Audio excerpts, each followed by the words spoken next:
The ology part is to give an account of something or an explanation of. In this case, it's the Greek word episteme, right, for knowledge. When do I really know something? We have all kinds of beliefs kicking around, with the difference between imagination and fantasy and perception and falsehood. That's right. And just having been conditioned to do certain things. So how do I really know that I know something? And when should I say that I don't really know something? And developing self-consciously what the standards are for good knowledge. And this involves some reflection on sense perception, as we're starting to talk about now, a good understanding of language and grammar, logic. And then when we start talking about stories, and we say stories do in some sense inform us, and we can really learn about the world through stories. What's the place of narrative in a proper epistemological framework? So we've been thinking through those things very systematically. Now that, though, is where the language of empiricism and rationalism and various kinds of synthesis and skepticism that says we don't actually have any knowledge, all of that language is epistemological. But I think we can't do epistemology in isolation. We always have to do it in context with metaphysics. That is to say, we have to also be talking about the nature of reality. So we want to say... That's an ontological question. That's right. Yeah. What's the furniture of the universe, so to speak? What's real and what isn't real? And the question is, anytime I want to say, this is true or this is real or this is a fact, right, or whatever, that's to make a claim about reality.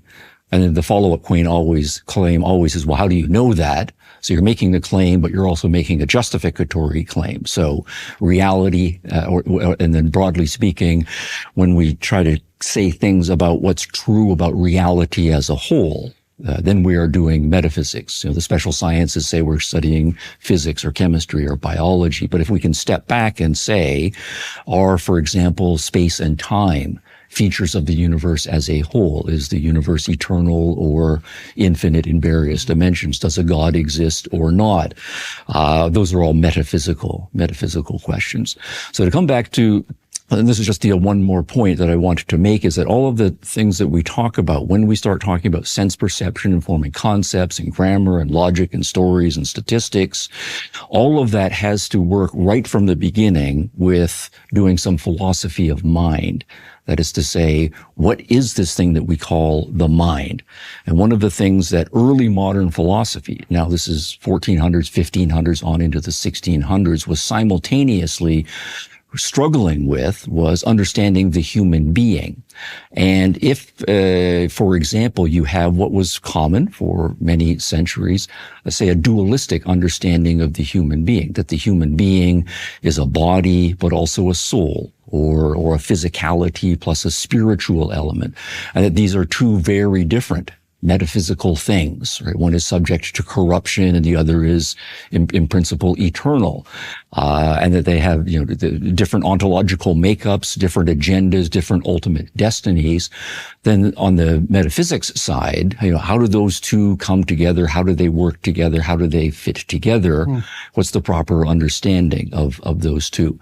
But that metaphysical understanding of what it is to be a human being will shape how you think about epistemology right from the get-go. So if you are, say, an empiricist, and you want to say, well, we start in, say, the physical world, and I have a physical body with physical senses, and there's a causal story about how those interact with each other, but somehow I have to get that across this metaphysical gulf from the physical to the spiritual, so that my mind, which I think of as being on the spirit side of things or on the soul side of things, can confront it and then do various things that we think we're going to do with our minds, our reason and our emotions and so forth. And that metaphysical gulf, if you can't bridge that gulf metaphysically, is going to cause you problems epistemologically. And so one reason why we end up in postmodernism a few centuries later, I think, is not only going to be because the early empiricist theories had problems, the early rationalist theories had problems, various attempts to overcome them like Kant led to problems and so forth. It wasn't only that there were epistemological problems that worked themselves out and led to dead ends, but at the same time we were struggling with the metaphysical problem, as I'm thinking of it, the mind-body problem. And once we said, or once we were starting from the perspective that ideas are non-physical realities, or stories are non-physical realities, and they're in a mind, and we're conceiving of that as something separate from the physical world, as a non-physical world, it's a very difficult to try to find how that then relates back to that physical world. So I would say in your field, for example, where you come out of professional psychology, it's interesting that professional psychology only came on board in the late 1800s. And so we say, this is my potted history of your discipline. We have the early Freudians and the early behaviorists both coming on board in 1900. And one of the things that they're both trying to do is to say, well, finally, we can start to study the mind scientifically. We can have a science of the mind. But what they were reacting against was still in the 1800s was the idea that the mind somehow didn't fit into nature. It was an extra natural thing. It was a ghost in the machine. And the fitting of the ghost in the machine, we don't have a theory that works this out. And both of them were, of course, reflecting on Darwin and Darwin's more robustly naturalistic understanding of the human being, that we're going to see the mind not as a ghost that's in the wetware or in the biological ware, but as some sort of emergent phenomenon or a byproduct. But it's only when we stop thinking about the human being as a ghost plus a machine, to use that metaphor, or a spirit plus a body as two different things, as much more of a naturalist integrate, then we start to think that we can do psychology scientifically. Now, the Freudians and the behaviorists, I think they were both disasters in various ways. And useful. They were genius, but this is, again, the early steps of science. But what they are starting to do, though, is say we're not going to study the human being. We are going to study the human being as part of the natural world. But notice that this is now into the 1900s, and psychology is a very new science. And this is already 300 years after modern philosophy had been taken over, in a sense, by the epistemologists and had worked their way into a very skeptical form. So my hope is, if we're talking about where the future has to go, psychology has been online for a century now, a little more than a century now. Extraordinarily complex stuff, as we all know, but we're making progress there. But I think it's still early days, and what the psychologists work out has to be integrated with newer and better epistemology. It has to be an epistemology that integrates the best from the empiricist tradition, the best from the rationalist tradition, and so on. So that's my summary story of how we ended up where we are, and why I'm not a thoroughgoing skeptic on any of these issues. I see it as an ongoing scientific project. In a world where life's most fundamental questions often go unasked, there are organizations making a real difference. Preborn Ministries stands at the front lines of one of our society's most critical moments, when a mother faces the profound decision about her unborn child's future. Preborn's network of clinics operates in areas where these decisions are being made every day. They offer something invaluable: clarity through technology. By providing free ultrasounds, they allow mothers to see their developing child and hear that remarkable heartbeat, a moment that transforms an abstract choice into a tangible reality. The impact is remarkable. When mothers receive an ultrasound and witness their child's development firsthand, the majority choose life. This isn't about politics. It's about giving women the information that they need to make a truly informed decision. Here's where you can make a difference. Just $28 provides one ultrasound. $140 sponsors 5. And right now, through a special matching campaign, your contribution will be doubled. That means your $140 gift becomes $280, potentially helping 10 mothers and their unborn children. To support this vital work, dial pound 250 and say the keyword baby.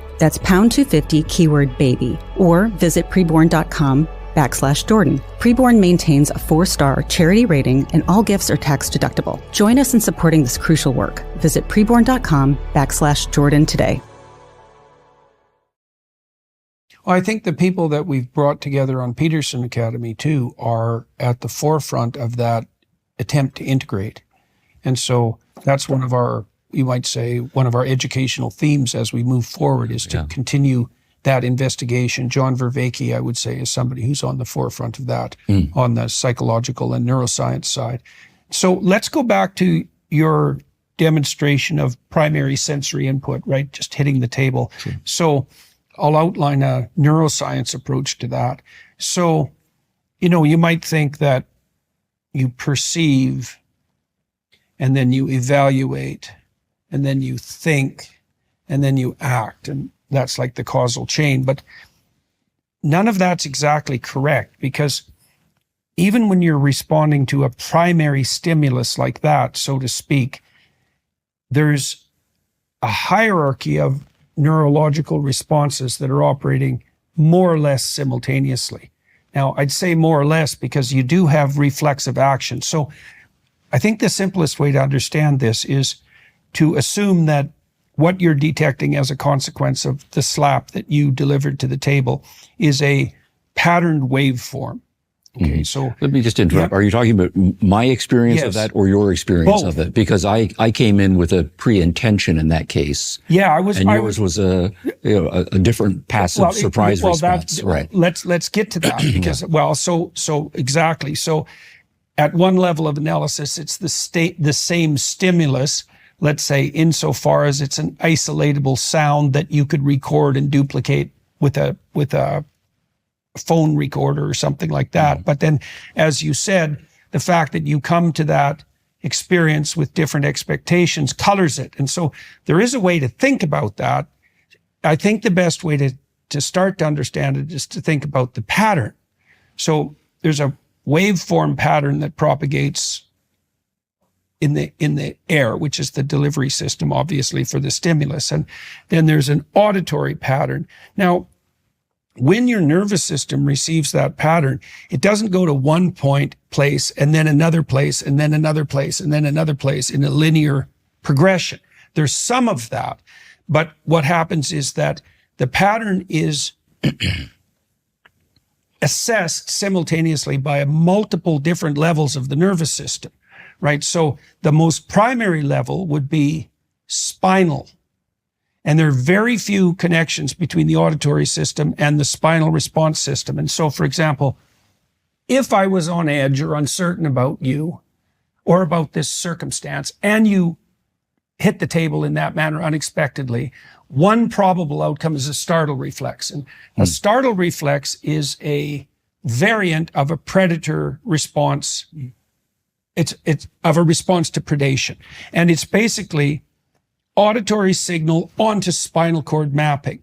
And the initial phase of the startle response is, you could say, it's pre-conscious and it's pre-emotional. And the reason it's pre is because the time it takes for the signal to propagate onto the spinal receptors is shorter than the time it takes for the signal to propagate even to the emotions. Yeah. And you need that. So, for example, if you're walking down a pathway and out of the periphery of your eye, you detect a snake, and you have really good snake detectors, especially in the periphery and the bottom part of your vision. It's different in the top part, by the way, because there are more snakes on the ground than there are in trees.